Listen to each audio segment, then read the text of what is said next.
all to BioSchool. This is Dr. Gayatri. Today I am with a topic from Animal Physiology, that is the blood.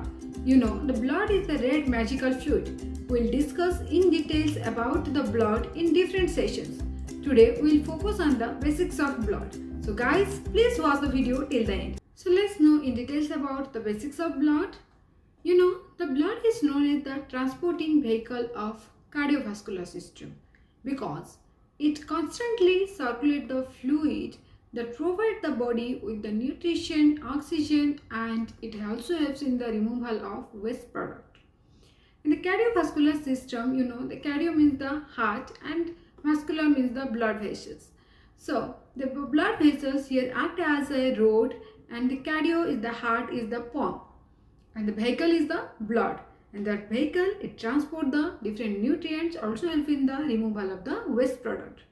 You know, the blood is known as the fluid connective tissue, as it develops from the mesoderm of embryo and it connects all the organ system of the body by transporting oxygen, nutrient, hormone, etc. and removing the waste from these organs.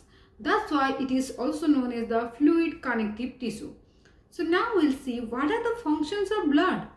Blood, it has the three main functions. First one is known as the transport, and second is the regulation, and third one is the protection. Now we'll see in details about the transportation, regulation and the protection function of blood. First, it is the transportation. Blood, it transports the oxygen from lungs to the cell of the body, and it transports the carbon dioxide from body cells to the lung for the exhalation. It carries the nutrients from the gastrointestinal tract to the body cells as well as hormones from endocrine gland to the body cells. Blood, it transports the heat and the waste product to various organs like lungs, kidney for elimination from the body. Now comes to the regulation. Circulating blood, it helps in maintaining the homeostasis of all body fluids. It regulates the pH by the use of the buffer. The one of the also alkaline reserve of bicarbonate ion. Okay, and maintaining the pH of blood is important. If there is any deviation or if there is any change in the pH of the blood, then that may be the life-threatening.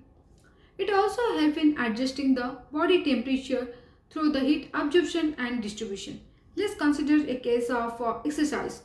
When you do the exercise, then our body is produce a lot of the heat. That heat is released in our body in the form of the sweat, and the body temperature, it is all regulated by the blood.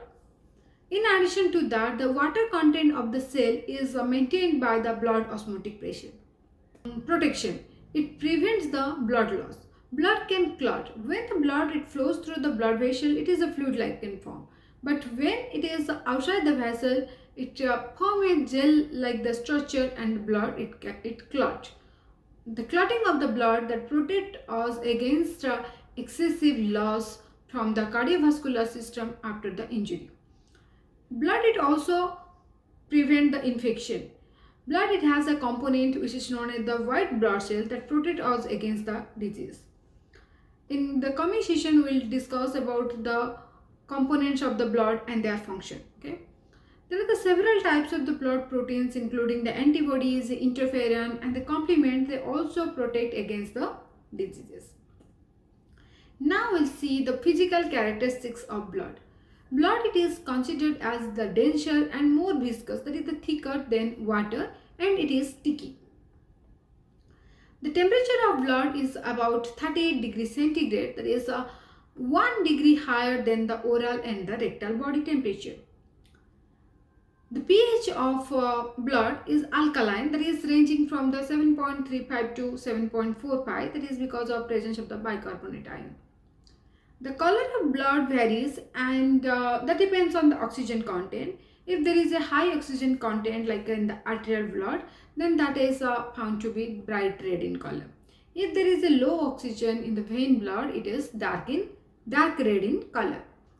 The blood, it makes of total 8% of the total body mass, and the volume of the blood that varies that differ in between the genders.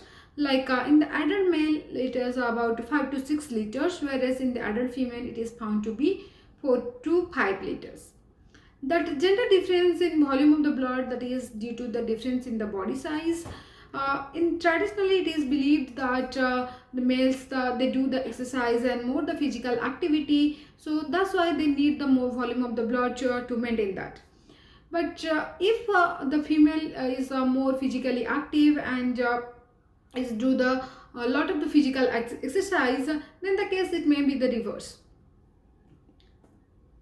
So now we'll see the previous year CSIR UGC NET question. So the question is, which one of the following is the most powerful buffer system of blood? The most powerful buffer system of blood is bicarbonate ion. Okay. So the correct answer is option E. Thank you so much for watching this video. This is the basic of the blood, but it is very informative. If you find this video more useful, then please do like, share, and don't forget to subscribe my channel. In the coming session, we'll see the components of blood and its functions.